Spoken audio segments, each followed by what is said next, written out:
ငယ်စဉ်ကပင်ထိုမိန်းကလေးတယောက်သတိထားမိခဲ့သည်မှာညတကောင်တိုင်းသူမယီမိခင်သည်ဆွဲဆောင်မှုရှိသောအဝတ်စားများဝတ်ဆင်ကဖခင်ဖြစ်သူအိပ်ပျော်သွားချိန်တွင်ခိုးထွက်သွားလေရှိခြင်းဖြစ်သည်မိခင်ဖြစ်သူသည်ဖခင်၏ဇီဝဗေဒအရသမီးရင်းမဟုတ်ဘဲဒဏ္ဍာရီလာတောင်ဆောက်နှင့်ရရှိခဲ့သောကလေးဖြစ်သည်ဟုရွာသားများပြောဆိုနေကြသည်ကိုသူမမှတ်မိနေသည်မိခင်ဖြစ်သူသည်တောင်ဆောက်နှင့်တွေ့ဆုံရန်ညတိုင်းထွက်သွားခြင်းဖြစ်သည်တိလိုစိတ်ပြင်းပြနေသောမိန်းကလေးသည်တောင်ဆောက်နှင့်၏ပုံမှန်တံကိုမြင်တွေ့လိုသဖြင့်နောက်ယောင်ခံလိုက်သွားရာမိခင်ဖြစ်သူရေလဲခေါင်းသို့ရှောက်သွားသည်ကိုတွေ့လိုက်ရသည်ခဏအကြာတွင်နောက်ထပ်ခြေထောက်တစ်စုံရေထဲသို့လှမ်းဝင်လာသည်သူမအသေးချာကြည့်ရှုရန်ကြိုးစားနေစဉ်မှာပင်ဖခင်ဖြစ်သူရောက်လာပြီးသူမကိုဆွဲခေါ်ပြန်သွားခဲ့သည်ညနေတကောင်ထိမအိပ်ပဲရှောက်သွားသည့်အတွက်စူပူကျိန်းမောင်းကရိုက်နှက်ရန်ပင်ကြိုးစားခဲ့သည်သူမမြင်ခဲ့သမျှကိုဖခင်အားပြန်ပြောပြတော်လဲဖခင်ဖြစ်သူမှာအစကတည်းကသိရှိပြီးသားဟန်ဖြင့်သူမကိုပြင်းထန်စွာစူပူခဲ့သည်သူမအိတ်ခမ်းသို့ပြန်ဝင်ရန်ပြင်ဆင်နေစဉ်မိခင်ဖြစ်သူမှာကိုယ်တစ်ပိုင်းလုံးဆိုရွှဲလျက်ပြန်ရောက်လာသည်သူမတကားဝသို့တိုးသွားကြည့်ရာမိခင်၏ကြောပြင်တွင်ဒဏ်ရာဒဏ်ချက်များအပြည့်ဖြစ်နေသည်ကိုတွေးလိုက်ရသဖြင့်ထိတ်လန့်သွားသည်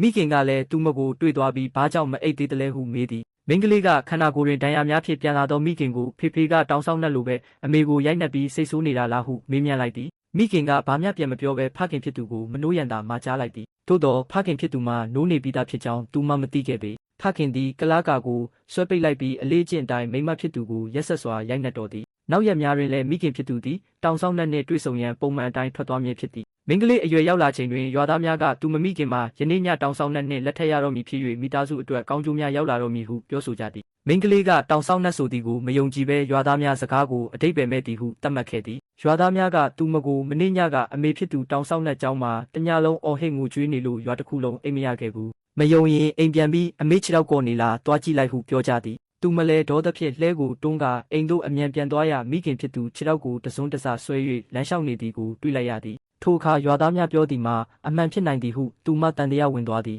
သူမအမေတောင်ဆောက်နှင့်ထပ်မံလက်ထပ်တော်မှာလားဟုမေးမြန်းရာဖခင်ဖြစ်သူကသူမကိုစူပူကျိန်းမောင်းသည်မိဘနှစ်ပါးစလုံးအလုံးမလုံးပဲဖခင်မှာနေ့စဉ်အရက်တောက်ရန်ငွေများအဘဲကြောင့်ရှိနေသည်နည်းဆိုသည်ကိုသူမစူးစမ်းလိုစိတ်ဖြစ်ပေါ်လာသည်မိခင်ကဤလောကတွင်တောင်ဆောက်နှင့်မရှိကြောင်းရွာသားများစကားကိုနားမယောင်ရန်ပြောသည်မိခင်ထွက်သွားပြီးနောက်အိမ်တွင်ဖခင်၏ပစ္စည်းမဟုတ်သောဘောင်းဘီတစ်စုံကိုသူမတွေ့လိုက်ရသည်မိခင်ဖြစ်သူပြန်ရောက်လာပြီးထိုဘောင်းဘီကိုချက်ချင်းလူယူကာဘာမျှမပြောဘဲမိရှို့ဖျက်ဆီးပစ်လိုက်သည်ထိုအချိန်တွင်ဖခင်ဖြစ်သူအရက်ပလင်းတပလင်းနှင့်ပြန်ရောက်လာပြီးမင်္ဂလာဆောင်အခမ်းအနားစတင်တော်မူဖြစ်၍အမြန်ပြင်ဆင်ရန်မိမဖြစ်သူကိုပြောသည်မင်္ဂလာဆောင်ဆိုသည်မှာဘာလဲဟုသူမမေးမြန်းတော့လဲဖခင်ဖြစ်သူကရှင်းရှင်းလင်းလင်းမဖြေခဲ့ပေမိဘများလျှို့ဝှက်ချက်တစ်ခုကိုဖုံးကွယ်ထားကြောင်းသူမသဘောပေါက်လိုက်သည်ထိုညတွင်ရွာလူကြီးသည်လူဖုံးများဝတ်ဆင်ထားသောလူအုပ်စုနှင့်အတူသူမတို့အိမ်သို့ရောက်လာသည်မိန်းကလေးမှာထိုညကမအိပ်ခဲ့ပေမိခင်ဖြစ်သူမင်္ဂလာဝတ်စုံဝတ်ဆင်ကပေါင်းချောင်သူတို့သမီးတင်ဆောင်ရာလက်ထဲဝင်သွားသည်ကိုမြင်လိုက်ရသောအခါရွာသားများပြောသည်မှာအမှန်ပင်ဖြစ်ကြောင်းသိလိုက်ရသည်တောင်ဆောက်နှက်၏ပုံမှန်တံကိုတိလိုသဖြင့်သူတို့နောက်သို့တိတ်တဆိတ်လိုက်သွားခဲ့